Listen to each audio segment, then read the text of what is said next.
Սահմանին հասանք։ Ես ու դու մենակ պիտի զոր գիշեր հսկենք շարունակ։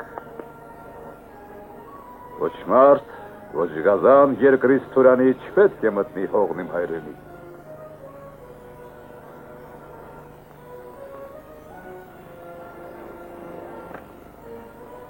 Շատ է ծանձրալի պարապ թափարել։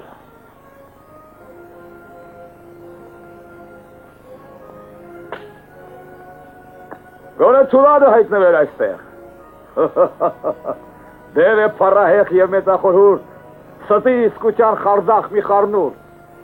որ այստեղ լիներ չէի տխրի ես։ Այստեղ եմ ես։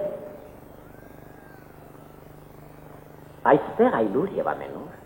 ամբողջովին և մաս առ մաս, կարող եմ ես ելնել քո դեմ, եթե միայն չբարկանա։ Տուլա,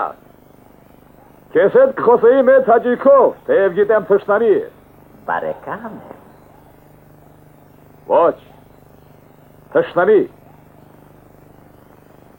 Բայց հավատա, պատահում է, որ մենության տախտուկ ժամին ու իմ ծուլատ, հաճելի է զրույց անել, եթե խելոք է թշնամին։ Իսկ ինչ տեսքով կուզես ելնեմ, ասա տղա։ Հենց քո տեսքով, ինչպես որ կաս։ Խստագույնս դա ընդեմ է մեր օրենքին, դիված վարքին, դիված կարգին, կհայտնվեմ որպես պոետ։ Զզվել եմ ես։ Գուցե ուղևար։ Այդ էլ ենք տեսել։ Թող լինի վեզիր, գորոս տուգապան։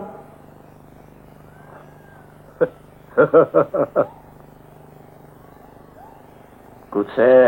սովդակար, ճարպիկ գործարար, կամ էլ գրագիր, ձեր ու բազմափորձ, որ գիտե պահել գաղտնի քայլոց, կամ ամենագետ, մի մեծ խորագետ, կարող եմ դառնալ վերջապես երգիչ, քանի որ երկում բարերն առավ է, հնչում են թովիչ, իմ քաջն հնչում են թովիչ, երկիշտերին ատում ես սաստիկ, միգուցե դառնամ պրնցկամարտիկ, դա է չես ուզում, կլնեմ ներքինի, դրան էլ ես դեմ, ուրեմն կծուց մի առակինի, դե ազնիվ եղիր, վերջապես ասա, ինչ դառնամ տղա։ Ուզեի դառնաս։ Գուցե թե մինա։ Իմացիր կախարդ չեմ հանդուրժի դա։ Կսպանեմ նրան։ Ավելի ճիշտ քեզ։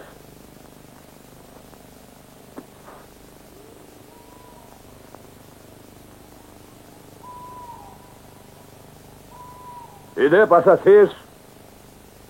որ դու կարող ես ելնել մաս առ մաս։ Անշուշտ կարող եմ, եթե կամենաս հիմա կդառնամ ոտքեր գեղանի, մի վարդենագույն, գեղիրան կույսի, նազուկ մորամերկ։ Մերկ եմ, հավատես, այնքան թովիչ եմ, այնքան բարետես, ահա ծոծրակս, ահա կռնակս, չես մտաբերում, լավ նայիր իմ քաչ։ Վերջ դու, մաս առ մաս տեղին անկարծես, կանգնեց իմ առաջ, կախարդ պարզում է, որ շատ ես հիմար, ես ես կանչել եմ զրույցի համար, թե համաձայն ես։ Համաձայն եմ ես։ Դե խոսենք։ Ասա, ժողովուրդն ինչ է։ Մի խռնամբող է, լկտի անամոտ կեղծավորտական կապիկների հոտ, բռնակալներին հլու հնազանդ։ Դե ինքդ ասա, ժողովուրդն ինչ է։ Այո, տական չէ, եթե հլու է նա բռնակալին։ Իսկ ճշմարտության գոտեմարտի մեջ նա մի հերոս է և մի պարոս է լուսավոր։ Անշեջ։ Դե ասա։ Դերկաց։ Չես ըմպի մի բան։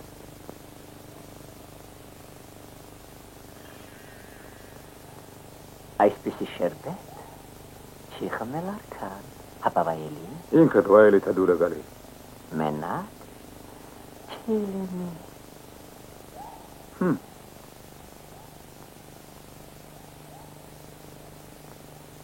Հապա ասա, ծիծաղն ինչ է։ Փուքս կամ գդակ, որ հակնում է մի խեղկատակ թրջկոտելով որպես դոխած կամ ավանակ։ Նա կրոնքն է խտից տալիս բռնակալի։ Նրան դյութում, քրքիչ արտում մի լրփենի։ Ծիծաղն ինչը։ Մի զանգոլակ։ Բազմագունակ մորթե գդակ։ Հիմարներին խիստազական բայց անվտանգ, ասենք եթե խոսենք կարգին, նախանձում են շաչատերը նրանց պարքին։ Դե դու ասա, ծիծաղն ինչ է։ Այո, դա փուքս է, քուրան, բորբոքող, որի շանթերում այրվում է անդարդ, ինչ որ չնչին է եղել, ու փքուն, փուչան մահության, հավիտենության կեղծիկով ծողված։ Ծիծաղը մտքի շանցն է մոլեգին, որ վերջ է դնում լկտի մարտնչող տխմարի պարքին։ Նա ծախավել է բժիշկ, բաղնեպան, կենաց մաքրության փրկիչ և պահպան։ Հապա ինչու է ոմանց ատելի։ Միթե կարող է ավել է լինել կեղծին հաճելի, և մարդկանց համար շիտակ, խելացի, չկա ավելի մաքրագործող զենք ծիծաղից բացի։ Դու էլ ծիծաղի, գնա հրհրակաուսի արջև, դե սուրա, մինչ այդ ես կմպեմ գինի, արբ որ ծիծաղդ մի քիչ թոնձ լինի։ Մի հարցեր կտամ, սերը ինչ բան է։ Նախ կմիր ռոստան, նրպին հարց է դա, և պատասխանը կավատս կտա։ Լորձում կթապին ասիրո վրա, և խմած գինիս մի ծույն կդարնա։ Դե որ էդպես է, շահիդ մոտ գնա, հիմա ոչ թե դու, այլ կաու շահն է ծիծաղում վրա։ Իրավացի ես, այո ես կերթամ։ Ճիշտ ես, ես կերթամ անհապաղ, թող պատասխան դա կաուսը խարդախ։